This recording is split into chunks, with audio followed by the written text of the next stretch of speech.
Welcome back. One of the important subtopic in the cell injury chapter is the intracellular accumulations. So in this topic, we'll see the things like lipids, proteins, glycogen and variety of pigments, both endogenous and exogenous pigments are going to get accumulated inside the cell and they will manifest. So let us see one by one. Most importantly, it is the lipid what will get accumulated in the cells. They come under three headings. Normal substances, normal cellular constituents like lipids, proteins and carbohydrates which are produced in excess quantity, so much excess that body cannot metabolize them and they will get accumulated. Second thing, it could be abnormal substances like exogenous or endogenous and that can accumulate inside the cells. Sometimes it is the pigments, again exogenous and endogenous pigments which can accumulate inside the cells. So when normal substance produced in excess quantity or the rate of metabolism is inadequate to remove. Best example is the fatty liver where triglycerides are so much excessively flow to the liver that it exceeds the capacity of liver to convert them into the triglycerides and into the lipoproteins. So the more and more lipid will get accumulated inside the liver to produce a fatty liver.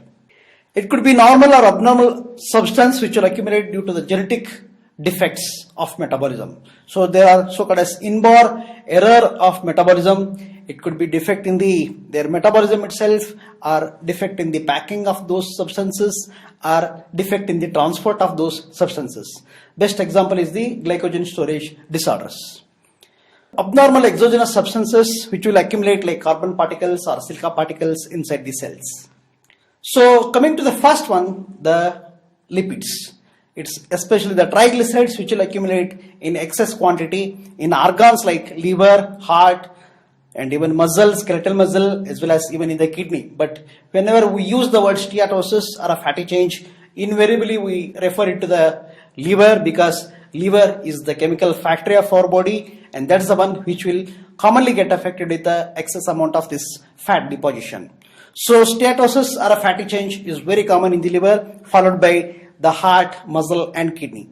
So what are the causes for fatty liver? It could be due to the marked obesity induced fatty changes, diabetes mellitus, patient with the diabetes. So these two things are called as NASH, that is non-alcoholic fatty liver disorders.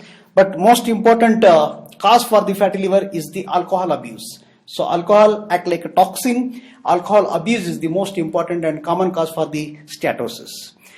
Followed by protein energy malnutrition, like in patient with the kwashiorkor and marasmus, they will have a fatty change. And even anoxia, severe cachexia, cancer patients at a terminal stage, they can also have a fatty change. So these are the causes for the fatty liver disorders. Most common cause is the alcohol abuse. What actually happens inside the liver is the free fatty acids which will come into the liver. So excessive amount of these free fatty acids. Normally these fatty acids will be converted into triglycerides. When they will combine with the apoproteins and they will be excreted out as the lipoproteins. So normally the free fatty acids will be converted into triglycerides and they will get oxidized inside the liver and they will be even converted into ketone bodies. So these free fatty acids, they will be esterified in the liver to triglycerides and converted into cholesterol and phospholipids and sometimes even oxidized to the ketone bodies.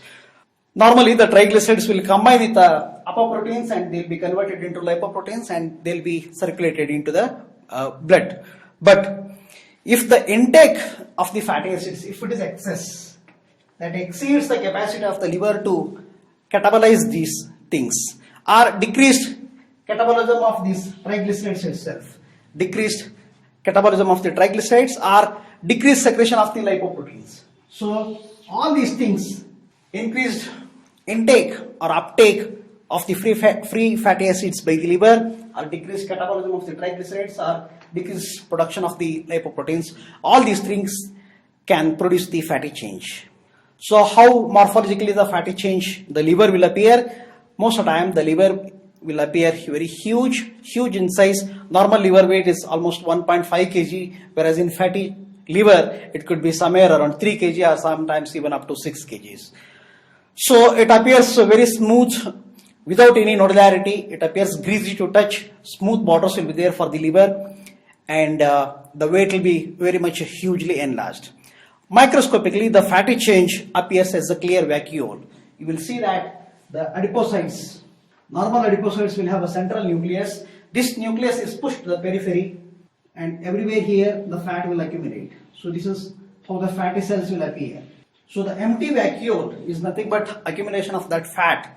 So why this appears empty? Because during routine tissue processing, we use the alcohol as a clearing agent. We also use xylene and other chloroform, other substances which will clear this fat. So that's why fat cannot be demonstrated under routine tissue processing, because we use alcohol as a dehydrating agent that removes the fat. If at all you want to demonstrate the fat, you have to take a sections under cryostat, that is, you have to freeze the tissue at minus 165 or minus 170 degrees centigrades. Then you have to make a solid block of a tissue, then take a sections, and then you have to stain with a special stain for fat, that is Sudan 4 or Isle Red O. So either you have to use Sudan Black 4 or Isle Red O. These are the two special stains on the cryostat sections. So to demonstrate fat, you have to use either one of these two, otherwise it is very difficult to demonstrate a fat. So the fat will be get dissolved. So whenever you see fat, an empty vacuole, clear vacuole, three things you should think in mind. One is fat, which appears clear vacuole. Second is the glycogen. If none of these two, then it will be a water molecule. So even glycogen appears as a empty vacuole, like in glycogen storage disorders. And for glycogen, we have a stain, that is PAS. That is for glycogen.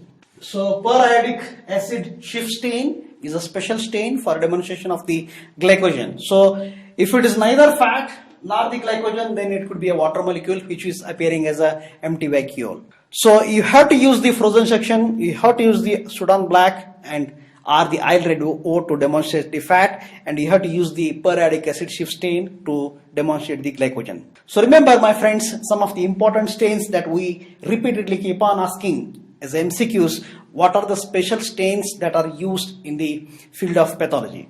So PAS, periodic acid shift stain, is mainly for glycogen, but it can be also used for demonstration of the fungal elements. The frozen section and then Sudan Black and Isle Red O is for the demonstration of the lipids and fat. Mason Fantana stain is a special stain for demonstration of a melanin in the case of melanomas.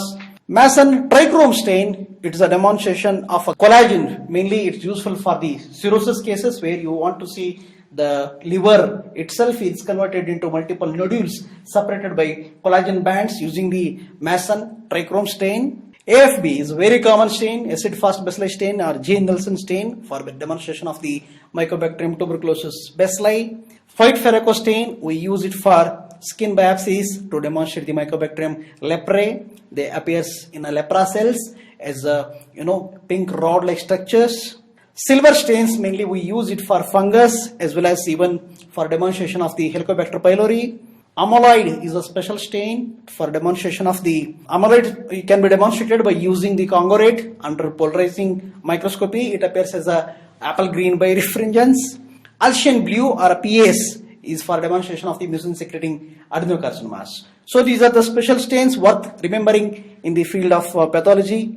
We keep on asking more and more questions on these special stains. So how the fatty liver will appear? It appears enlarged organ, it appears smooth surface, bright yellow in color, weight can be 3 to 6 kg in its weight, and membrane bound inclusions, that is liposomes, can be seen in the endoplasmic reticulum. Initially these small vacuoles will be there in the cytoplasm around the nucleus. As the later on these small vacuoles will coalesce to form so-called as fatty cyst formation, and later on the nucleus will be displaced to the eccentrically, so it gives as if an appearance of a signet ring cell appearance will be there. These fatty globules will fuse to form fatty cyst finally. So same changes can be seen in other organs like even heart, skeletal muscle fibers, and even kidney. In heart, peculiarly the fatty change gives alternative yellow colored and brown colored normal myocardium. So this alternating bands of dark brown and red brown of uninvolved myocardium gives a peculiar change so called as tigered heart. That's staggered heart. Remember, again they will ask very commonly in MCQs. It is a fatty change in the heart. Cholesterol can be also get accumulated in variety of disorders like atherosclerosis. In atherosclerosis, you will see the cholesterol deposition in the form of cholesterol clefts. They appears like a needle-like structures or foamy macrophages in the tunica intima.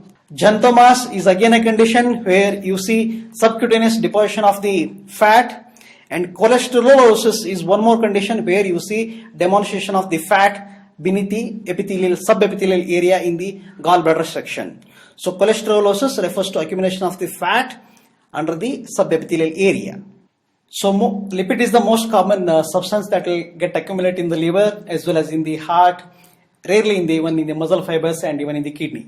So similarly, the proteins can get accumulated when they are produced in excess quantity, or there will be a defect in the reabsorption of those proteins that are produced excessively. So that what happens in a patient with a nephrotic syndrome where almost around 3.5 grams of proteins will be excreted per day.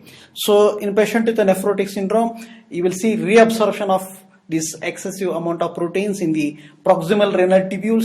It appears as pink hyaline droplets within the cytoplasm of the proximal convoluted tubular epithelial cells. Conditions like plasma cell disorders, the plasma cells, they are the one which will secrete the immunoglobulins and they will accumulate as Russell bodies. Again, in the plasma cells, you will see these Russell bodies as eosinophilic hyaline globules. They appear as homogeneous eosinophilic inclusions that will be classically seen distending the endoplasmic reticulum of the plasma cells. A defect with the protein folding mechanism, I will tell it in detail in the cellular aging topic, where a molecule so called as chaperones, they are the one which will fold the proteins properly. If at all there is a defect in these chaperones, again the proteins will keep on accumulating inside the cells. Defective transport like a congenital deficiency of the alpha-1 antitrypsin again causes the familial hypercholesterolemia. That's again rare condition, but it can cause accumulation of these abnormal proteins. So variety of pigments can also get accumulated inside the cells, like carbon or a coal dust can accumulate in a person who is working in a coal mining industry. So he will develop a condition so called as anthracosis. If you cut these sections of the lung, you will see plenty of carbon-laden alveolar macrophages inside the lung parenchyma. Coal workers pneumoconiosis, again you will see plenty of accumulation of this coal as a carbon pigment. Tattooing is the one which is very common. You will see that tattoo pigment inside the melanophages. So once this the tattoo pigment stays inside the melanophages, the melanocytes, so it will be stayed there for lifelong. It is very difficult once the tattoo is there over the skin. Similarly, the endogenous substances like lipofuscin, which is also called as lipochrome or a wear-end tear pigment. So this is again very common pigment that gets accumulated inside the cells, especially in the heart cells. Perinuclear accumulation of the brown pigment is the lipofuscin pigment. Melanin is again the brown or black pigment which is excessively seen in sections of melanomas. Homogenesic acid, which results in a condition called as ochronosis or alkaptonuria, is again one of the endogenous substance which is produced in excessive quantity. Hemosiderosis in a patient with either congenital hemosiderosis or sometimes transfusion dependent patients, or sometimes it could be hemochromatosis where accumulation of excessive this hemosiderin appears as a golden brown pigment. Again, you need to do Pearl's Prussian blue reaction to demonstrate this iron pigment. So these are the variety of pigments that will get accumulated inside the body. We'll learn about these pigments, variety of these other pigments also in the systemic pathology in detail. That's about intracellular accumulations.